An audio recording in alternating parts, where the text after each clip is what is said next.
Red line में खुशामदीद नाज़रीन। हम आज के शो का आगाज़ कर रहे हैं उस ख़बर या अफवाह से कि आज रात फिर पेट्रोल की कीमतें ऊपर जाने लगी हैं। अगर आपको इत्तफाक हुआ हो बाहर निकलने का, या अगर आप उसी लाइन का हिस्सा है जिसका हम जिक्र करने वाले हैं, फिर आपको पता होगा कि र्यूमर कितनी स्ट्रॉन्ग है। लोगों ने पेट्रोल पंप्स के सामने लाइनें लगानी शुरू कर दी हैं कि अब कीमतें फिर बढ़ रही हैं। आज जो ब्रेंट का आज एस्टिमेट हमारे सामने आया, उसमें कभी $126 के ऊपर चला जाता है, कभी 114 पे चला जाता है। वज़ीर-ए-आज़म पाकिस्तान की तरफ से बहरहाल जो कमज़ोर तबके का लफ्ज़ इस्तेमाल किया गया। पता नहीं कमज़ोर तबका कौन है आजकल, तो जिसके पास पेट्रोल नहीं है वो सारे ही कमज़ोर है। कहा गया कि मोटरसाइकिल सवारों और पब्लिक गुड्स ट्रांसपोर्ट को जो उन्होंने सब्सिडी दी थी, अगरचे मिकदार उसकी कम है लेकिन ना होने से तो कुछ तो बेहतर है, उसमें 1 महीने का इजाफा कर दिया। साथ वज़ीर-ए-आज़म साहब ने यह भी फरमाया कि आपने किराए को नहीं बढ़ने देना। अब कितना मौसर होगा? अब ये सारा कुछ मामला जंग के साथ लगा हुआ है। डोनाल्ड ट्रंप जो है वो कहता है जी कि मैंने जो ईरान के जो हसारबंदी उसने की हुई है आपना हुर्मुज़ की, उसके ऊपर जो मैंने हसारबंदी की हुई है वो मैंने नहीं उठानी। तो ये मामला तवील भी हो सकता है। हमारे जैसे ममालिक क्या करें? एक्सपर्ट से हम पूछेंगे। हमारे पास खलील कियानी साहब सहाफ़ी डॉन के, वो हमारे पास मौजूद हैं।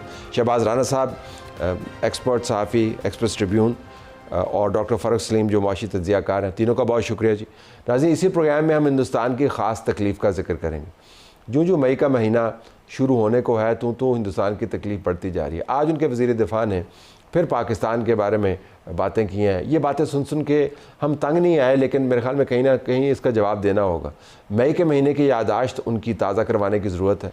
वो कहते हैं जी कि हमने बड़े मार के मारे हैं, हम बड़ी ज़बरदस्त रियासत हैं, पाकिस्तान तो टूट फूट रहा है। हम एक माहिर बैनुल-अक़वामी अमूर और वॉर स्टडीज़ के स्कॉट कैली, उनसे बात करेंगे कि हमारी बात ना माने, या राजनाथ जो ऑल फॉल बकरा है उसकी बात ना सुने। आप बता दें कि पाकिस्तान पिछले साल के मार्के के बाद कहाँ पर खड़ा था। स्कॉट कैली के साथ हमारी बात आप ज़रूर सुनिएगा। अफ़गानिस्तान की तरफ से दोबारा से दरअंदाजी नुमा दहशत गर्दी जारी है। कल उन्होंने वज़ीरिस्तान के अंदर गोलाबारी की, ज़ख्मियों की तादाद ज़्यादा है, उसके अंदर कुछ शहादतें भी हुई। पाकिस्तान का जवाब भी चल रहा है। ईरान और अमेरिका की टॉक्स के मामले में हमने अफ़गानिस्तान को तकरीबन भुला ही दिया था, लेकिन दोबारा से हेडलाइंस के अंदर आ रहा है।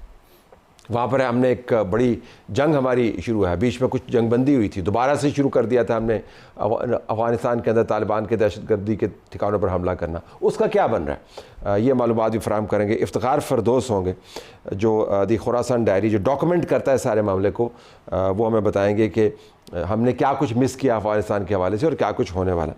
तो स्टार्ट करते हैं जी। आप तीनों का बहुत शुक्रिया। क्विकली अगर शहबाज साहब मैं आपसे पूछ पाऊँ तो ख़बर क्या है? पेट्रोल की प्राइसेस हो रही हैं, दोबारा से तब्दील नहीं हो रही हैं, लोग तो बड़े परेशान हैं, बस वो टंकियाँ भरवा रहे हैं। अदल साहब, पहले तो माज़रत मैं थोड़ा सा लेट है, और लेट आने की वजह भी यही थी। मैं अभी जब आ रहा था तो एक पेट्रोल पंप के सामने 4 लाइनें लगी हुई थी और पूरी जो एक रोड है वन साइड की वो ब्लॉक थी। देखें ये एम्पिरिकल एविडेंस आपके सामने आ गया कि वाकई यही हो रहा है। मेरी कोशिश होती है कि किसी को इंतजार ना करवाऊँ, लेकिन नहीं, आपने इंतजार नहीं करवाया, बिल्कुल टाइम पे आप आए, लेकिन वो लाइनों की वजह से मैं उसमें फंस गया और मुझे रुकना पड़ा। तो देखिए इस वक्त जो सूरत हाल है, हुकूमत के सामने जो चैलेंज क्या है, हुकूमत के सामने चैलेंज ये है कि पिछले हफ्ते 26-27 रुपये फ़ी लीटर डीज़ल की और पेट्रोल की कीमत बढ़ाई, और इन्होंने मज़ीद 53 रुपये फ़ी लीटर पेट्रोलियम लेवी लगानी है। अब ये हुकूमत के सामने एक चॉइस है, और ये इसलिए है कि IMF के साथ इनका जो मुआहदा हुआ है उसमें 80 रुपये फ़ी लीटर पेट्रोल के ऊपर और 80 रुपये फ़ी लीटर डीज़ल के ऊपर पेट्रोलियम लेवी लगानी है। वज़ीर-ए-आज़म शहबाज शरीफ साहब का ये ख्याल है कि जो डीज़ल इस्तेमाल करते हैं वो ये इतना टैक्स अफोर्ड नहीं कर सकते, तो अब उन्होंने पहले ही 80 रुपये जो पेट्रोल के ऊपर थी उसको पिछले हफ्ते 107 कर दिया। अब पीछे रह गए 53 रुपये फ़ी लीटर।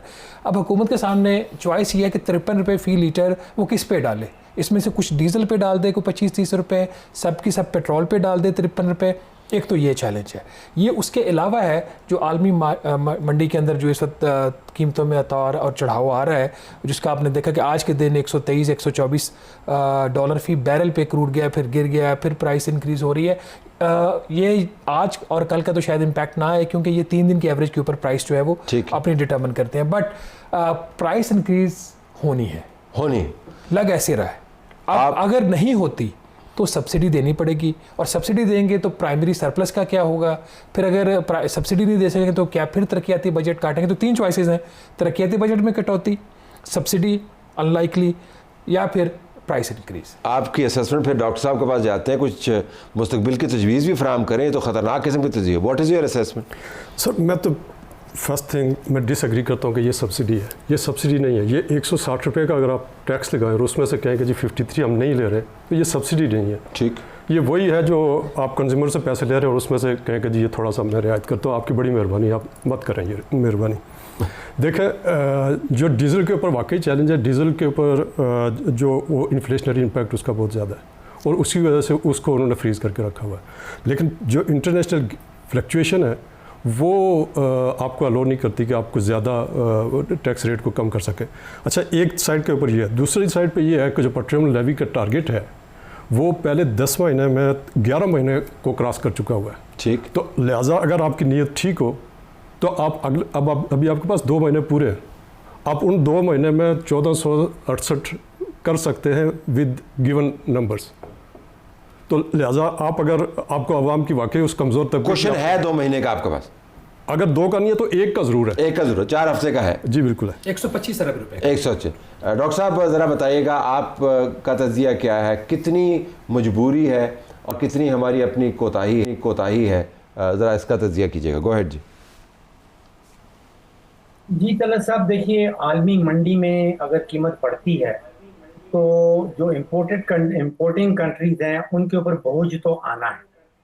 अब मैं देख रहा था कि भारत में 1 फरवरी को अगर आप कीमत पेट्रोल की निकाल के देख लें तो वो 94.72 यानी कि तकरीबन 95 इंडियन रुपीस बनती है 1 फरवरी को, और आज भी वही है। बांग्लादेश में आप देख लें तो 1 फरवरी को, अब ये जंग से पहले की बात कर रहे हैं, 1 फरवरी को बांग्लादेश में जो बांग्लादेश टका में 130 टका फी लीटर पेट्रोल की कीमत थी 1 फरवरी को, और आज भी वही है। पाकिस्तान में 1 फरवरी को कोई 257 थी, फिर वो 393 पे चली गई, तकरीबन 50-55% इजाफा है। तो मुझे सोचने पे मजबूर हो रहा हूँ कि भारत और बांग्लादेश के पास ऐसी कौन सी जादू की छड़ी है कि वो जो आलमी मंडी में कीमत बढ़ रही है, वो भी तेल इंपोर्ट कर रहे हैं, पाकिस्तान भी तेल इंपोर्ट कर रहा है, वहां पे कीमत पाकिस्तान में 50-55% कीमतें क्यों बढ़ गई? आप बताएं कि वो क्या पॉलिसी है जिसके ज़रिए हमारे बराबर के ममालिक जो हैं, जो उस तरह ही इस तेल की आमद के ऊपर डिपेंड करते हैं, इस तरह हम करते हैं, वहाँ पर तसलसल है और यहाँ पर तगैर और तबद्दल है। बांग्लादेश में ये फैसला किया गया कि जो आलमी मंडी में कीमत बढ़ी है उसका सारा का सारा बोझ उठा के हमने बांग्लादेश पेट्रोलियम के ऊपर डाल देना है, अवाम के ऊपर नहीं डालना। पाकिस्तान की हुकूमत ने जो पॉलिसी अपनाई वो फर्क थी। यहाँ पे ये अपनाई गई कि आलमी मंडी में कीमत बढ़ रही है, हम भी ज्यादा टैक्स इकट्ठा करते हैं, पेट्रोलियम लेवी भी बढ़ा देते हैं, और ये सारा का सारा बोझ जो है ये पाकिस्तानी अवाम पे डाल देते हैं। तो पाकिस्तान में पाकिस्तान की हुकूमत की पॉलिसी ये रही कि खुद भी माल बनाओ, पाकिस्तान का जो हुकूमती खजाना है उसको भी भरो, और जो हमारे यहाँ रिफाइनरीज हैं, चाहे वो पाकिस्तान रिफाइनरी हो, नेशनल रिफाइनरी हो, अटक हो, और एक वो सिनर्जी के नाम से रिफाइनरी है, उन्होंने माल बनाया। आप उनकी प्रॉफिट फिगर्स निकाल के देख लें, जो उन्होंने डिक्लेयर्ड प्रॉफिट्स हैं, यानी कि पीआरएल का, पाकिस्तान रिफाइनरी का जो 9 महीने का प्रॉफिट उन्होंने डिक्लेयर किया है वो 12 अरब का है, नेशनल रिफाइनरी का 9 अरब का है, अटक का 18 अरब का है। तो यहाँ पे पॉलिसी जो है वो भारत की हुकूमत ने डिफरेंट अपनाई, वो फर्क है। देश की ये अच्छा फ्रेमवर्क है तज़िये के लिए। Let me hear your take. देखिए, जो डीजल का फार्मूला था ना, वो तो हुकूमत तब्दील कर चुकी है। जो पहले डीजल का फार्मूला था जंग शुरू होने से पहले और अब उसमें फ़र्क है, और जो ख़ुद वज़ीर पेट्रोलियम कह रहे हैं कि उसकी वजह से तकरीबन 100 रुपये फ़ी लीटर कीमत, अगर पुराना फार्मूला होता और नया फार्मूला होता तो उसमें 100 रुपये फ़ी लीटर कीमत कम है। अभी भी इन्होंने रिफाइनरीज के ऊपर बोझ नहीं डाला, लेकिन उनका जो एक विंडफॉल प्रॉफिट था ना उसमें इन्होंने कमी कर दी और एक नया बेंचमार्क उसका दे दिया है।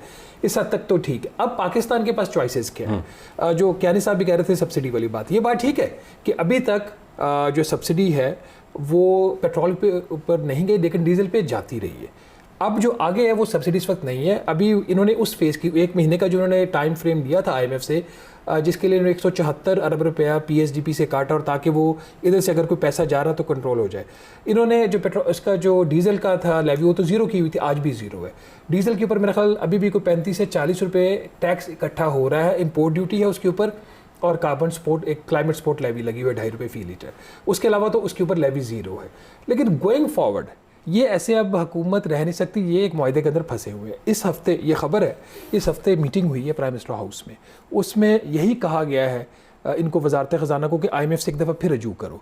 अब वजारत ख़जाना जो है वो IMF से रजू करने के लिए तैयार नहीं है।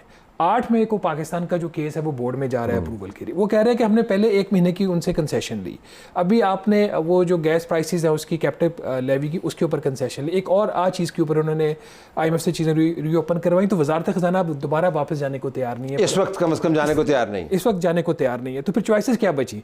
ये जो हफ्ता है वो बहुत ही क्रिटिकल हो गया ना। आलमी मंडी में तेल आपको पता है पिछले 2 हफ्ते उस तरीके से नहीं बढ़ा कि अमन हो रहा है नहीं हो रहा, वो उसमें 100 के गिर्द 104 के गिर्द अब घूमता तो रहा। 123-24 पे जाके फिर वापस आया और फिर वो अभी भी हाई है। तो फिर आपने IMF से प्रोग्राम भी अप्रूव करवाना है, 160 रुपये फी लीटर आपने कंबाइंड देना दोनों प्रोडक्ट्स के ऊपर, अभी 107 ले रहे हैं, वो 53 रुपये का आप क्या करेंगे? फिर आपने आगे जो है, अगर जो सब्सिडी की बात कहाँ से शुरू होती है, यहीं से होती है ना, टैक्स तो लेना या नहीं लेना, जो कीमत डीजल के ऊपर चली गई है उसका क्या करना है। एक बेनिफिट इनको इस वक्त दफ़ा डीजल के ऊपर ये आ रहा है कि इस हफ्ते कोई इंपोर्ट का कार्गो डीजल का नहीं है, वहाँ पे इनके पास एक स्पेस बन रही है कुछ 26 रुपये फ़ी लीटर की, जो या 30 रुपये फ़ी लीटर की, जो पिछली दफ़ा इन्होंने एक हेड है इनलैंड फ्रेट इक्वलाइजेशन मार्जिन, उसके अंदर डाल के इन्होंने आलमी जो कीमत थी ना डीजल की वो रिकवरी, तो वहाँ से 30 रुपये का मार्जिन है, टैक्स वहाँ से रिकवर हो सकता है। पेट्रोल के ऊपर मसला इस वक्त ज़्यादा बना हुआ है। Your take? एक तो 30 रुपये वो है जो इनलैंड फ्रेट मार्जिन है, और 51 रुपीज़ का कस्टम ड्यूटी है, तो ऑलमोस्ट यानी लगभग 70 रुपये तो आपका आप टैक्स फिर भी ले रहे हैं। आप पेट्रोलियम लेवी में नहीं ले रहे लेकिन दूसरे टैक्स में तो ले रहे हैं। असल चैलेंज दरअसल एक तो वो IMF वाली बात जो वो कर रहे हैं उसके वो सेंसिटिव टाइमिंग है उसकी, लेकिन जो FBR की जो फेलियर है ना, जो रेवेन्यू कलेक्शन में उसका जो शॉर्टफॉल है, आज तक की डेट में मेरा हाल 700 बिलियन तक पहुँच जाएगा। 9 महीने का 610 से 700 क्रॉस हो जाएगा। तो ये IMF को टारगेट, IMF को हम बताते हैं कि हमने इतने पैसे कलेक्ट करने हैं, ज़रूरी नहीं है कि यहीं से कलेक्ट करने, लेकिन बताते हैं FBR इतना करेगा, वो फिर हम कर नहीं पाते, फिर उसको शॉर्टफॉल कहते हैं, फिर शॉर्टफॉल पे इधर से पूरा करते हैं, वो इधर से पूरा करते हैं। तो FBR ने तो 7 दिन में ठीक नहीं होना, ना ही महीने में ठीक होना, ना उसने 2 महीने में पूरा होना है। और जो शॉर्टफॉल है वो इन्हीं चीज़ों से होगा, जो आपने PSDP काट दिया, आपने ये अपना पेट्रोलियम लेवी बढ़ा दिया उसके ऊपर, आपने दूसरी तरह से उसका कस्टम ड्यूटी जो है वो टेक जो है वो बढ़ रहा है। और इन्फ्लेशन के ऊपर देखें सर, उसका जो ये जो सेल्स टैक्स है ना, ये बड़ा ऑटोमेटिक है, 18% on whatever cost you have. तो आपकी जितनी इन्फ्लेशन बढ़ती है आपकी 18% उसके ऊपर जाता है। चलिए एक सादा सी बात करते हैं डॉक्टर साहब, टेक्निकल बातें तो काफ़ी होगी। लोग कहते हैं जी सूरज ने चमकना है पाकिस्तान के अंदर, अगले 6 महीने इतनी गर्मी पड़नी है और इतनी बिजली हम बना सकते हैं, और छोड़ दें इस पेट्रोलियम वगैरह को, ना इंपोर्ट करें, गो सोलर कम्प्लीटली। इससे कतई नज़र के वापडा पे क्या असर पड़ता है और बिजली बनाने वाले और जो डिस्ट्रीब्यूशन वाले उनका, go solar, is that a solution doctor साहब आपके ख्याल में? देखिए तला साहब, 193 ममालिक है यूनाइटेड नेशंस के मेंबर, उनमें से 192 ममालिक जो हैं वो ये कह रहे हैं कि गो सोलर, वो हर किस्म की हौसला रहे हैं सोलर की, और एक मुल्क ऐसा है जो हौसला शिकनी कर रहा है और वो पाकिस्तान है। तो या तो वो 192 ममालिक जो हैं उनकी पॉलिसी गलत है, और या ये पाकिस्तान कहीं गलती कर रहा है।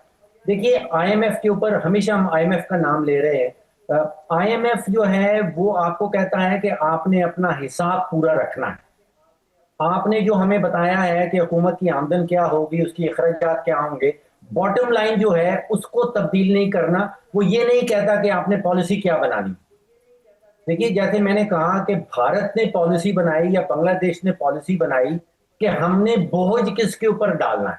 IMF आपको मना नहीं करता हुकूमत पाकिस्तान को कि आपने बोझ किसके ऊपर डालना है, वो कहता है कि आपने बॉटम लाइन पूरी करनी है, और वो बॉटम लाइन आपको बताता है कि आपने सरप्लस, जो प्राइमरी सरप्लस है, सारा का सारा फोकस IMF का उसके ऊपर है।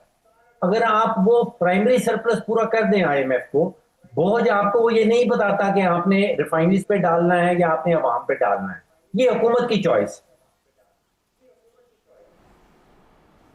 ये हुकूमत की चॉइस है। तो क्या मसला है? ये सोलर के खिलाफ कौन है? देखिए, मैंने उस दिन भी कहा था कि एक आप मखसूस किस्म का ऑपरेशन शुरू करें, ये तलाश तो करें कि ये एंटी सोलर बंदे कौन से हैं। नहीं, एंटी सोलर को बाहर से नहीं है, पाकिस्तान के अंदर। उसी की बात कर रहा हूँ मैं गालबन अप्रैल में 2023 में जब इनके IMF से मुज़ाकरा शुरू हुए थे, जब IMF ने ये सवाल रेज़ किया कि आपकी तो नेशनल ग्रिड से डिमांड बिजली की नीचे जा रही है, ये खुद हुकूमत गई थी उनके पास उनको बताने के लिए कि हम नेट मीटरिंग की जो पॉलिसी है उसको ख़त्म करके नेट बिलिंग की करने जा रहे हैं। और उस वक्त जब मैंने खबर की तो पार्लियामेंट के अंदर खड़े होकर कहा गया कि ये खबर गलत है, और बाद में वही काम कर दिया। तो ये तो अब इनका बस इस वक्त चले तो ये कोई ऐसी कोई चीज़ ईजाद करें कि सूरज के आगे कर दें, ताकि कम से कम पाकिस्तान में तो सूरज की शुआएं नीचे ना आए। ये उस वक्त उस पॉलिसी के ऊपर चल कर क्या रहे हैं? मतलब ये लोगों को बेवकूफ़ समझते हैं कि कभी एक साइड से टांग पकड़ के उसको गिराने की कोशिश करते हैं, कभी दूसरी साइड से टांग पकड़ के गिराने। लॉबी में सीरियस लॉबी जी, इनको क्या नहीं, सबको ज़्यादा पता होगा। ऐसा बताएं ना लॉबी के बारे में। सर मैं लॉबी के बारे में तो नहीं कहूँगा, बड़े ताकतवर लोग हैं। एक फंक्शन हो रहा था इधर सरीना में कुछ महीने पहले, तो उसमें ये जो IPPs के साथ रीनेगोशिएट होकर तो उनसे कुछ डिस्काउंट्स वगैरह लिए थे। तो उसमें एक तरफ मिनिस्टर साहब बैठे थे और एक IPPs के रिप्रेजेंटेटिव बैठे थे। तो वो जो IPPs वाले थे उनसे पूछ रहे थे कि ये जो कंज्यूमर है इसको आप कहीं भागने तो नहीं देंगे ना, हम अगर डिस्कोज की प्राइवेटाइजेशन में आएंगे तो ये मतलब आप हमारी गारंटीड जो कंज्यूमर है उसको रखेंगे तो तब हम इस तरफ आने की कोशिश करें। हमारा गाहक आपने जाने नहीं देना, जाने पकड़ के रखना है आपने। हाँ जी, जाने नहीं देनी। अच्छा, तो सोलर आएगा तो गाहक चला जाएगा ना, ज़ाहिर चला जाएगा।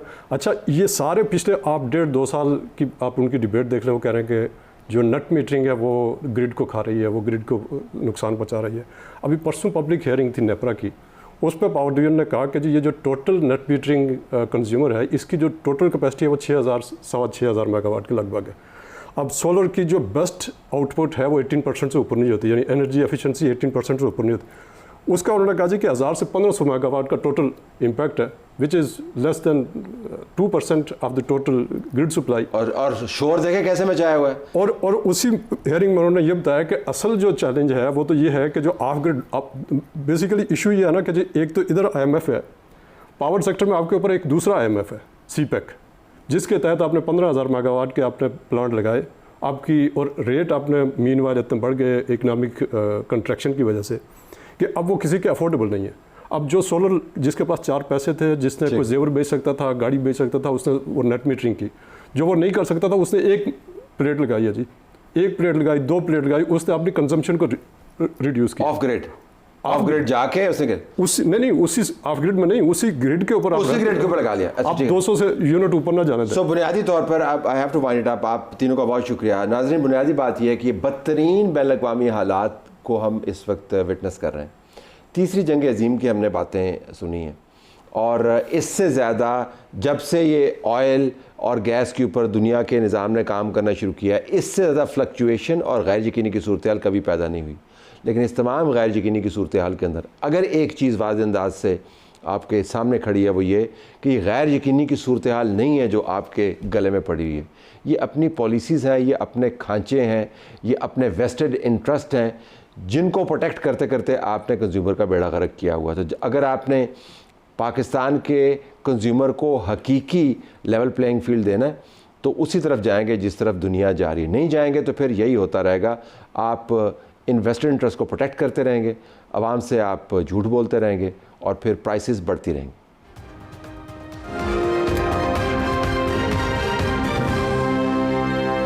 आइए नाज़रीन, अब हम हिंदुस्तान की तकलीफ़ की बात कर लेते हैं। राजनाथ जो उनके डिफेंस मिनिस्टर हैं और नरेंद्र मोदी के दायां बाजू मुतसव्वर होते हैं, वो पाकिस्तान के बारे में उल्टे सीधे बयान देते रहते हैं। अब फिर उन्होंने एक बयान दे दिया जिसमें उन्होंने बताया कि जी हम बड़ी ज़बरदस्त ताकत हैं, IT दुनिया में हमारा नाम है, वजह शोहरत है। पाकिस्तान जो है वो IT के हवाले से मशहूर है, लेकिन IT का मतलब इंटरनेशनल टेररिज्म। ये वो बातें करते हैं अपने आप को बड़ा साबित करने के लिए। पाकिस्तान किसी के साथ कंपटीशन में नहीं है, लेकिन जब मुकाबला होता है तो फिर पता चल जाता है कि कौन कितने पानी में है। तो राजनाथ या मोदी जो भी कहें, हकायक सर चढ़कर बोलते हैं, लेकिन आपको कहीं ना कहीं जाके जज करना होता है कि ये हमारे हकायक और हिंदुस्तान की तरफ से जो नाम नहायत हकायक हैं उसको आपने असेस करना है कि कौन दुरुस्त कह रहा है। तो हमने आज बंदोबस्त किया है। हमारे पास स्कॉट कैली मौजूद हैं, होस्ट हैं, जियोपॉलिटिकल एनालिस्ट हैं, retired US army special forces के ऑफिसर हैं और इनका बैटलफील्ड का तजर्बा है, और ये जो वॉर है इसको बहुत अच्छे तरीके से समझते हैं, हमें उन्होंने ज्वाइन किया। Scott, thank you very much for being with us. Straight into the questions. Look, a crisis tests decision-making systems. So, what is your assessment of how well or poorly Pakistani decision-making fared during the May 2025 crisis? Let's start from there. The real test in a crisis isn't who reacts first or reacts the loudest, but who maintains control after it starts. And Pakistan largely did that. Militarily, they responded with a precision strike. They did not escalate for the sake of escalating. And diplomatically, they immediately tried to frame themselves as a restrained player in the conflict, which suggests alignment between political and military decision makers in real time. Okay, but India was provocative. Pakistan was responding. So who was controlling the escalatory ladder? In a crisis like this, escalation isn't determined by who uses the most force, but who decides when things start to slow down. India provided a significant amount of pressure, but Pakistan's response suggests it was actively managing escalation rather than simply being pulled along by the actions of another state. By responding with military precision and then signaling a willingness to de-escalate the conflict, Pakistan shaped the upper bounds of how far the escalation between the two states would go. Now, in a conflict between two nuclear-armed states, both have a measure of control over how far a conflict can go. But Pakistan actively showed agency here. Okay, so I hear you when you say Pakistan was, more of a dominant hand. Pakistan absorbed the initial strike, if you recall. Pakistan responded with precision. Could Pakistan or should Pakistan have done more considering the nuclear environment? In a conflict between two nuclear-armed states, doing more is often strategically worse than simply doing enough. The objective of a response can never be to maximize damage, but to achieve diplomatic and political signaling without appearing weak. From the outside, it does appear that Pakistan's approach accomplished this. They responded militarily, but in a controlled fashion, and then immediately signaled their willingness to de-escalate to outside parties, and avoided reactions that would have triggered an uncontrolled escalation between the states. So the question is, could Pakistan have done more? Of course, but should it? Not when it's faced off against another nuclear power. There's rarely a strategic advantage there. Fair enough. We think that Pakistan's credibility jumped after May 2025 crisis. Indians think otherwise. I just quoted the example of Rajnath, again, talking about Pakistan being the hub of international terror. How does Pakistan look from outside? Credibility in a crisis comes from two things: capability and restraint, both of which Pakistan successfully demonstrated.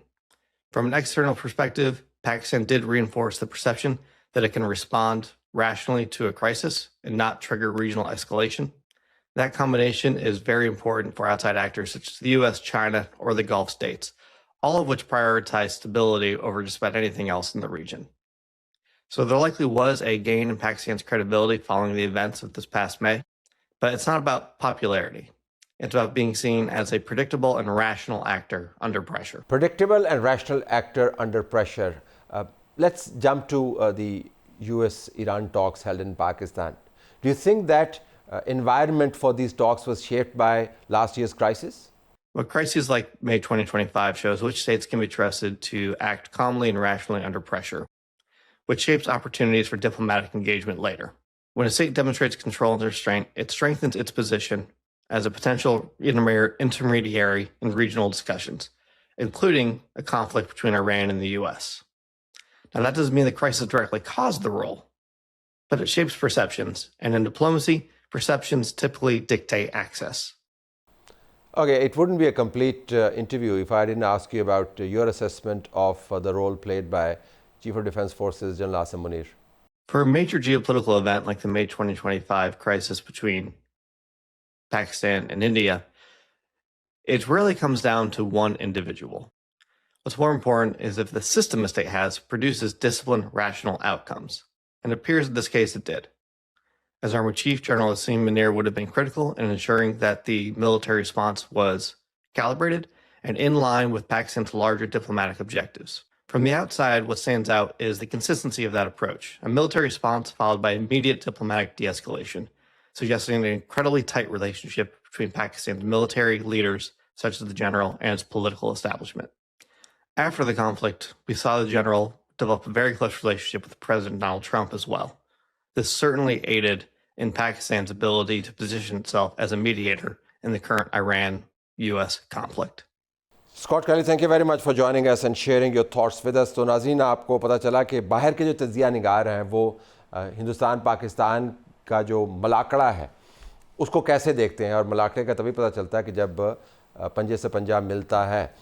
मई 2025 हिंदुस्तान की nerves के ऊपर सवार है, और जूं ये महीना unfold करेगा तो हिंदुस्तान की तरफ से आपको मज़ीद तुंदो तेज़ हमले नज़र आएंगे। लेकिन असल जजमेंट ये है कि जो प्रोफेशनल हैं पाकिस्तान की सलाहियत को और पाकिस्तान की पॉलिसी को कैसे देखते हैं। प्रोग्राम हमारा जारी है।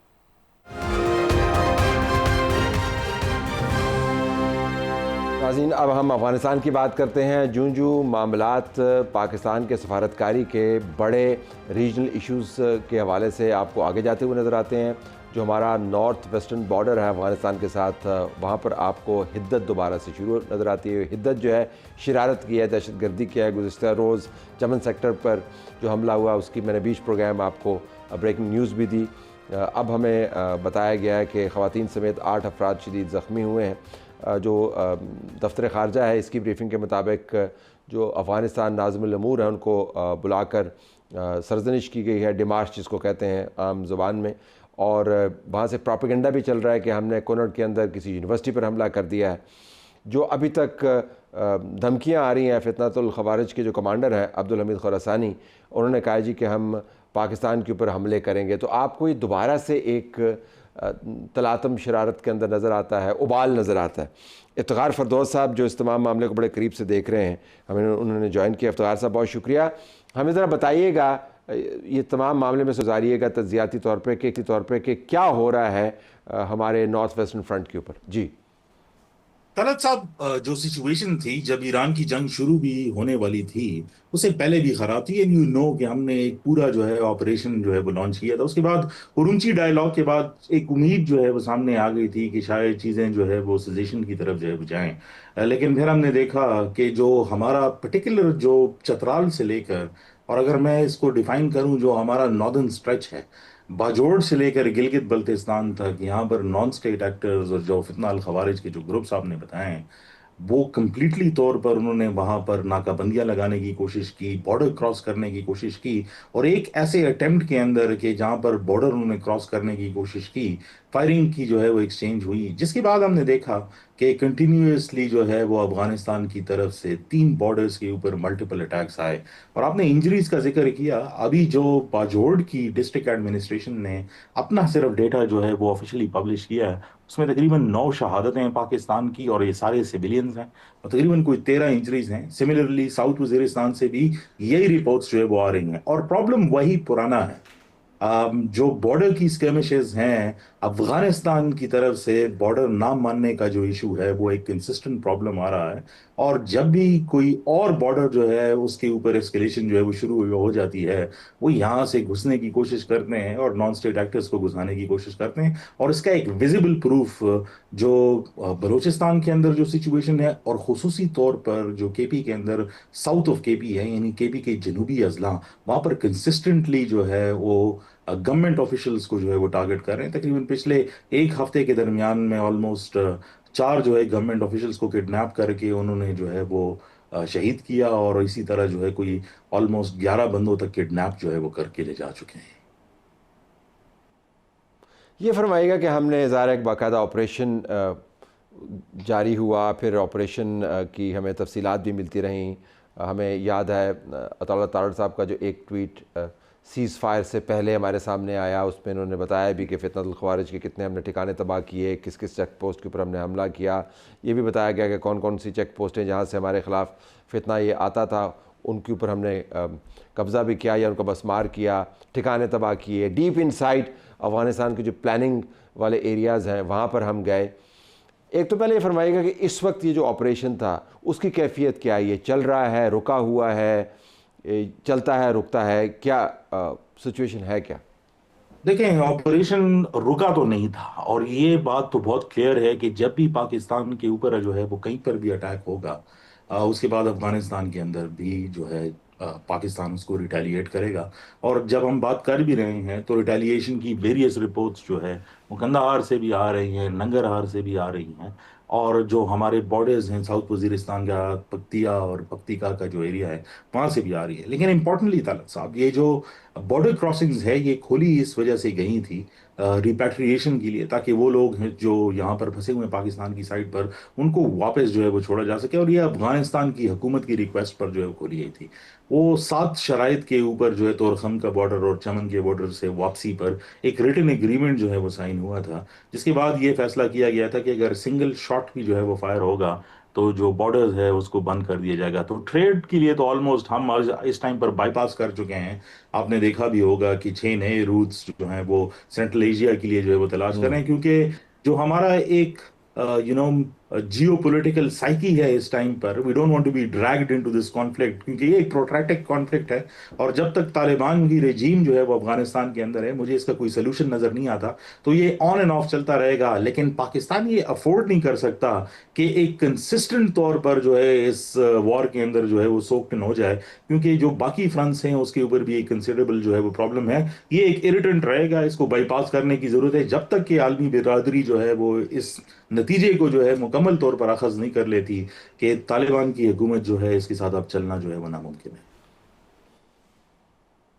जो आलमी बिरादरी है, आपको पता है उस वक्त उसके सर के ऊपर कौन सा जिन सवार है, और वो जिन हकीकी है वो ऑयल एंड गैस प्राइसेस का है, वो यूक्रेन की वॉर है, वो मशरक़ वस्ता के अंदर टूट फूट है, वो डोनाल्ड ट्रंप की उल्टी सीधी बातें हैं, उनके नताइज हैं, मिड टर्म्स हैं। तो यू अंडरस्टैंड कि वो तो अपनी जगह पर मौजूद है। और हमने ये जो मुतबादल रास्ते इख्तियार किए हैं, इनके ऊपर मैं अगर आपसे पूछ पाऊँ, आपके ख्याल में कितने वायबल हैं?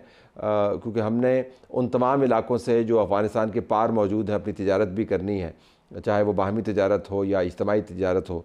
आपके ख्याल में ये डुएबल है? क्योंकि पेपर पर तो हम बहुत देखते हैं कि यहाँ से हम निकाल लेंगे, वहाँ से रास्ता निकाल लेंगे, ये कितना काबिल अमल है?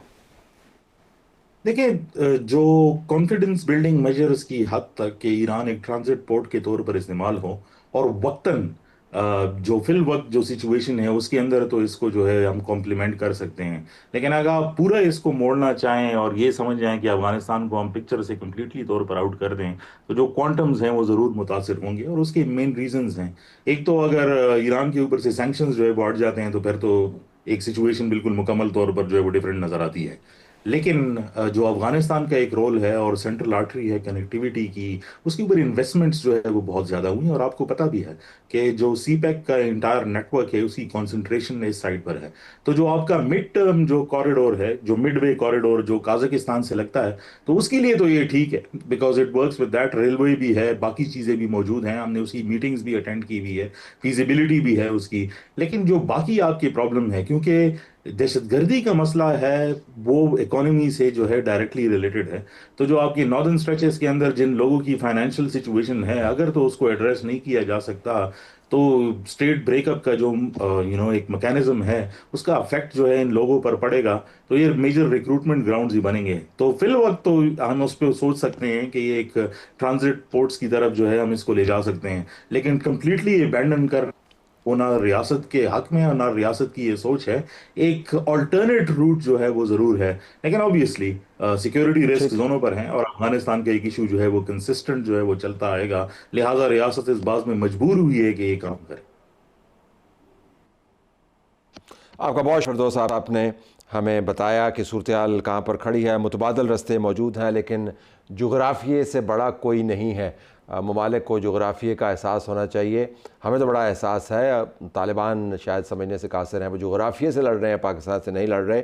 और हमने देखा है कि जो जोग्राफिए से लड़ता है उसका हाल क्या होता है, वो फंस जाता है। डोनाल्ड ट्रंप की पॉलिसी आबना हुरमुज़ में एक क्लासिक एग्जाम्पल है। लेकिन मई के महीने में ये चलता रहेगा, क्योंकि मई का महीना उस जंग की याद ताज़ा करता है जो पाकिस्तान ने हिंदुस्तान के ख़िलाफ़ जीती। तो हिंदुस्तान अपनी तरफ से और अफ़गानिस्तान की तरफ से कुछ हिसाब बराबर करने की कोशिश कर रहा है, और ये सब कुछ उसका एक हिस्सा है। इजाज़त चाहते हैं, अल्लाह हाफ़िज़।